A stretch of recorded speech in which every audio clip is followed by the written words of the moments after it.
मेरे प्यारे सभी साथियों के लिए नमस्कार, गुड मॉर्निंग, सुप्रभातम, राधे राधे। आज फिर आपका भाई आपके लिए एक प्यारी ज्ञानवर्धक कहानी लेके आया है। सभी भाई मेरी कहानी को ध्यान से सुनिएगा। यदि आपको कहानी अच्छी लगे तो प्लीज़ सही कमेंट कीजिएगा। आप देने वालों की लिस्ट में अपना नाम कीजिए, लेने वालों की आप लिस्ट में अपना नाम मत जोड़िए। इसी से संबंधित आज मैं आपको एक प्यारी सी कहानी सुनाने जा रहा हूँ।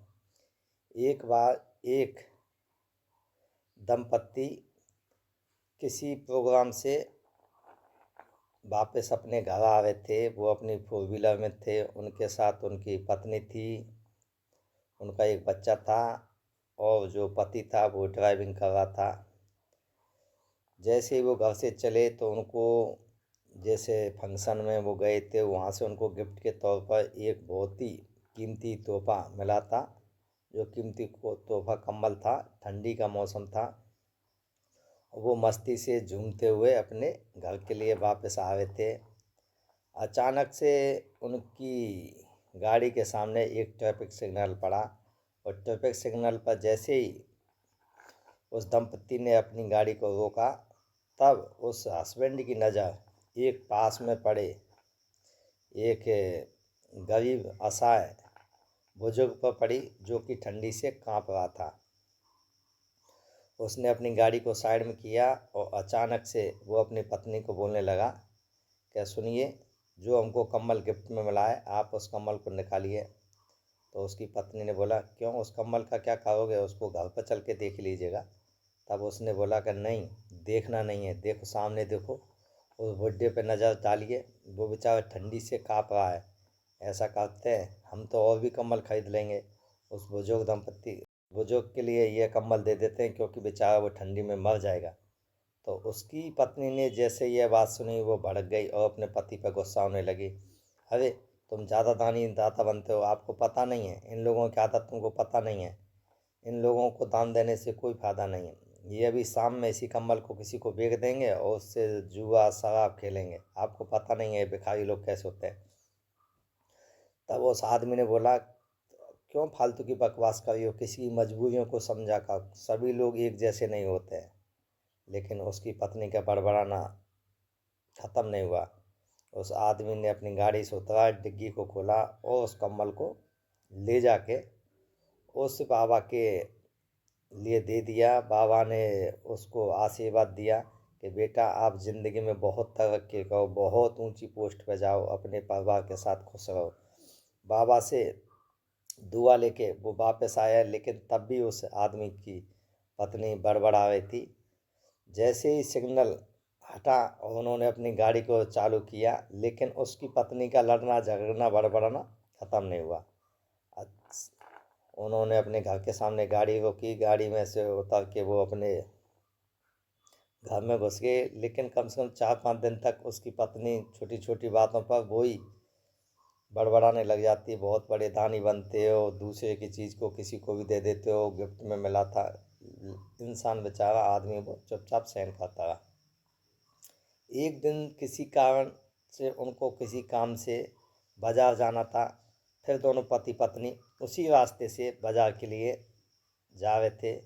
जैसे उसी सिग्नल पर पहुंचा तो उसकी पत्नी को वही कारनामा याद आ गया और उसने अपने पति को बोला, गाड़ी रोकिए, चलिए आज उस बुजुर्ग को देखते हैं, उसके पास हमारा कम्बल है कि नहीं है। उसका आदमी, उस महिला का पति बोला, तुझे उससे क्या लेना देना है, हमने उसको दान दे दिया, तो तुझे क्या करना है, वो ओढ़े बेचे बिछाए, नहीं, मुझे आज देखना है और आपकी आंखें खुलनी हैं। उसने अपने पति को ज़बरदस्ती से गाड़ी रुकवाई और हाथ पकड़ के उसी बुजुर्ग के पास ले गई। तो देखा कि उस बुजुर्ग के पास तो वही फटा हुआ चादर है, उसी में वो ठंड से सिकुड़ रहा है। तो जैसे ही उस महिला की नज़र उस बुजुर्ग पर पड़ी तो उसने बड़बड़ाना चालू कर दिया, मैं तुम्हारी आदतों को अच्छी तरह जानती हूँ, तुम लोग पैसे वाले लोगों से दान ले लेते हो, उस दान को आप किसी को भी बेच देते हो, जुआ में खेलते हो, दारू पीते हो और तुमको शर्म नहीं आती है। किसी के दान को आप ऐसे बेच देते हो, हम कहाँ गया हमारा वाला कम्बल, ऐसे उसने बड़बड़ाना चालू किया। वो बुजुर्ग बोलना, बेटा रुको, सुनिए, मेरी बात सुनिए, लेकिन वो सुनने का नाम नहीं ले रही थी। बुजुर्ग उसको हाथ जोड़ रहा था, प्लीज़ बेटा मेरी बातों को ध्यान से सुनो, मैं आपको बताता हूँ कि आपका कम्बल कहाँ है। लेकिन महिला सुनने का नाम नहीं ले रही थी। पति को गुस्सा आया, उसने एक थप्पड़ अपनी पत्नी को मारा और बोला कि सुन, पहले बाबा क्या बोलना चाह रहे उनकी बातों को ध्यान से सुन। पत्नी एकदम से चुप लगा गई। तो बाबा ने दोनों हाथ जोड़ लिए और आंखों से आंसू झरझर बहने लगे। और बाबा ने बोला कि देखो सामने नज़र दौड़ाइए, वहाँ पर आपका कम्बल में उड़े हुए एक बुजुर्ग असहाय महिला पड़ी हुई है जिसको तन ढकने के लिए कपड़ा नहीं है।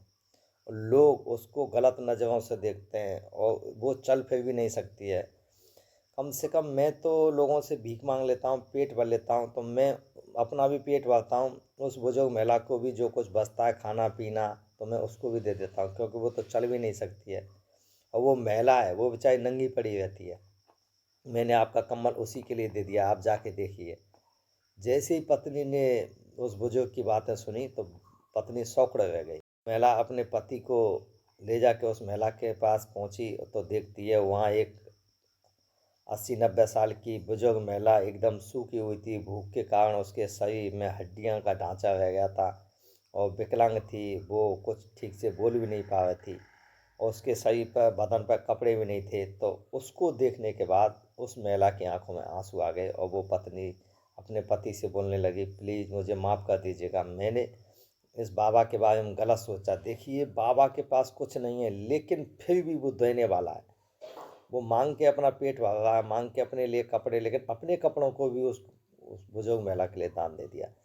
तो इस छोटी सी कहानी से आपको बहुत अच्छी सीख मिलती है। उस महिला ने अपने पति को बोला कि आप पहले बाज़ार चलिए, बाज़ार से उन दोनों के लिए अच्छे कपड़े खरीद के लाते हैं और दूसरा कंबल लाते हैं बाबा के लिए, हमें और काम बाद में करेंगे, पहले तो वो बुजुर्ग महिला के लिए कुछ कपड़े साड़ी खरीद के लाई थी और उस बाबा के लिए कम्बल लाई थी। तो इस छोटी सी कहानी से ये सीख मिलती है, यदि आप किसी से लेने की उम्मीद मत कीजिए, आप किसी को देने की उम्मीद कीजिए। भगवान ने आपके पास दिया ना, उसमें से कुछ हिस्सा गरीब असहाय लोगों के लिए दान दीजिए, तभी आपको ज़िंदगी में सच्ची शांति मिलेगी, सुकून मिलेगा।